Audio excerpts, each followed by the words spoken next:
Vonalog.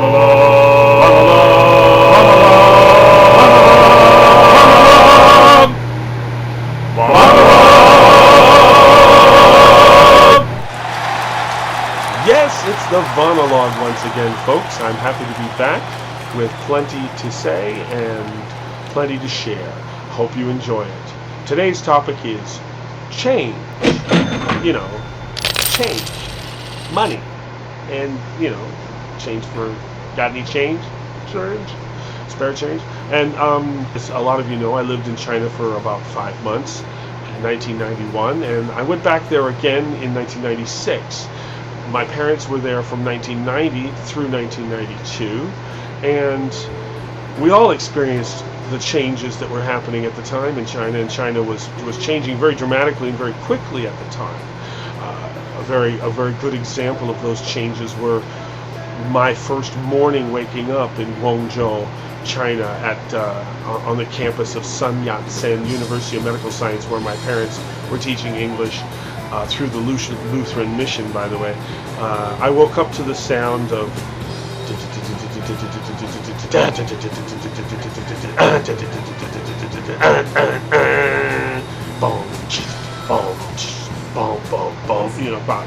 rising up out in the street. Yeah, it was the Eye of the Tiger. That was the song that was being played over the loudspeakers throughout the entire campus. It was my first morning waking up in China. I was like, what's going on? I don't understand. And it was being played all over the school, and I looked out, and the window of our dorm room looked out over the soccer field, and thousands of Chinese students were gathering in the center of the soccer field. And after they all gathered and the music was done, then it changed to a voice that was then leading them in calisthenics, morning calisthenics, and they were all doing it to 8 count: 1 2 3 4 5 6 7 8 1 2 3 4 5 6 7 8 and so on. And they were doing their calisthenics to the count. And I said, wow, this is amazing. And they're calling them to the morning calisthenics with Eye of the Tiger, a Western rock song. And my dad said, well, this is a change that's happened that shows you some of the loosening up, because he said last year when we were here, it was revolutionary marches that was calling them to the soccer field for their calisthenics. So this was a pretty dramatic change. Another change that I saw that happened had to do with markets and the food.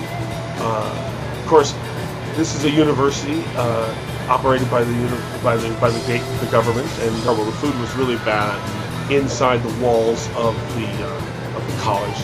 Colleges were like walled cities, and the food was terrible inside. And everybody basically went outside the walls to these small little markets that just sprung up around the college naturally, as things do with natural market activity around the walls of the school, and students would shop for their vegetables there. I was walking down through this market and looking for vegetables for the day's meal, and then suddenly the market disappeared, or began disappearing in front of me. And I turned around, and there was a military vehicle that was passing through, and the market was disappearing in front of the vehicle and reappearing behind the vehicle, which was a good indicator of how the soldiers were told they had to patrol through these areas for the market, but they were not told to arrest anyone. And my father told me, he said last year they were beating people if they didn't get out of the way fast enough, or if they reappeared too quickly behind the vehicle, they would be beaten or arrested. So a change that I saw personally from 1991 to 1996 had to do with, in the city everybody rode buses, of course, and in 1991 the streets were a mess because it was a constant building campaign getting ready for the handover of Hong Kong to mainland China. They didn't seem to drive on one side of the road or the other, because half of the vehicles were from Hong Kong. They'd been bought illegally or stolen or whatnot, and they had the steering wheel on the right side of the road because they were in British province before, and mainland China has always had steering wheels on the left side of the vehicle, and so half the vehicles had the steering wheel on the left side, half on the right side, and all the other vehicles were motorcycles and bicycles, and everybody was just sort of shooting for the open spot, and there was no control whatsoever on the roads of the city of Guangzhou at the time that I could tell. It was just a mess, constant blaring of horns all the time. In 1996, when I went back there for a visit, they were in the process of constructing a subway system, and the roads were so much more controlled. It seemed everybody was on one side of the road and the other the proper side. And now the big change was that the bicycles were relegated to the sides and really were no longer a prominent part of the traffic as they had been before, and motorcycles were dominating. They were just beginning to start to pass laws limiting the number of motorcycles that could be bought and sold, because everybody was starting to ride motorcycles there at the time in 1996. And mass transit, what the biggest change that really affected everybody was the buses. In 1991, when I was there before, the buses all had a woman, usually a woman, employed, always a woman actually, who took your fare when you got on the bus, and she would make change for you. And if you would just give her a bill, and she would give you the proper change, and you got on the bus and you went where you had to go. And it was amazing because this woman could, and she had her fistful of bills. And in China at that time, the bills, they only had coins for a 1 mao denomination. A yuan is divided up into 100 mao, just like a dollar is 100 pennies, 100 cents. Yuan is 100 mao, and there was a 1 mao coin, but other denominations of mao were slips of paper, some of them like only a couple of inches. There was a 5 mao slip of paper, and then there was a 10 mao and a 25 mao and a 50 mao slip of paper, and they were all smaller than the yuan bill. And it was just amazing. This woman had a fistful of these different denominations of mao, and I think it was like 7 mao to ride the bus, and she would make change for you, and they would pass it over all the throngs of people in the bus. It was just jam-packed with people, these buses, and it worked.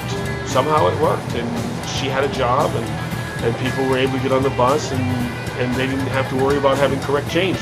Well, the big change that happened from 1991 to 1996 was that now the new buses had new fare collecting machines that demanded exact change. Now people had to have the exact change when they got on the bus, and this caused everybody to be obsessed with change.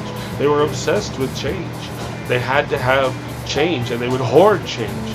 And now and of course everybody rode the bus. People who, even for shop owners, they would hoard their change. And so if you went to a shop to buy something, if you had a large bill, you were looked at as a bad customer. You terrible person. How dare you give me this large bill when you know full well, just like everybody else, I've got to ride the bus just like you. And you're taking some of my change. Why? And I have to have change to ride the bus. Everybody was just obsessed with change to ride the bus. Oh my God, how am I going to have, I need to have enough change for me and my family. Everybody's going to have change to ride the bus. And so it got so bad that and sometimes the shops wouldn't sell you something if you didn't have exact change. Or and you could buy change on the street. Change on the street, you could get. It was change for sale. It was on the street. 10 mao. They would make 10 mao profit. They would sell you 90 mao for 1 yuan, and change for sale. Hey, there's a slogan. What do you think of that? Change for sale. I like it.